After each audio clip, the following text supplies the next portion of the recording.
प्रदेश भाजपा पदाधिकारी केदार गुप्ता राज्य में लड़की मन संग होए अनाचार और दुराचार के मामला में लेके कांग्रेस सरकार के करीन आलोचना। अनाचार की घटनाएं हो रही है, ये बात कहकर माननीय मुख्यमंत्री जी ने उसकी सिरोक्ति ही की है तथा यह बात को माना है कि अब हमें और नया कानून देकर जनता का ध्यान बटाना चाहिए और इस पे वो सफल नहीं हो पाएंगे। जहां तक राजस्थान में लागू इस कानून की बात है तो दोस्तों मित्रों, आपको याद है बहुत अच्छे से कि ये कानून लागू करने के बाद भी राजस्थान में महिलाओं के यौनाचार की और दुराचार की घटनाएं बढ़ी है।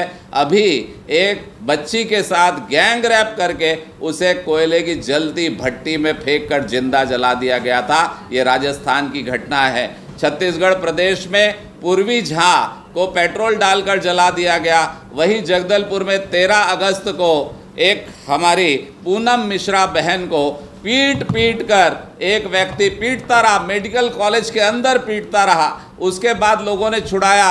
रात 1 बजे उसके घर में बलात् घुस गया और पीट कर उसकी हत्या कर दी। आखिर छत्तीसगढ़ में ये सब हो रहा है। उसके बाद अगर हम बात करें तो शिव डहरिया जी का कहना होता है कि बलरामपुर में जो घटना बलात्कार की घटी है ये घटना छोटी है, अन्य प्रदेशों में बड़ी घटना। अरे भाई, बलात्कार की घटनाओं का विरोध करना छोड़ आप तुलना कर रहे हैं, छोटी और बड़ी बता रहे हैं।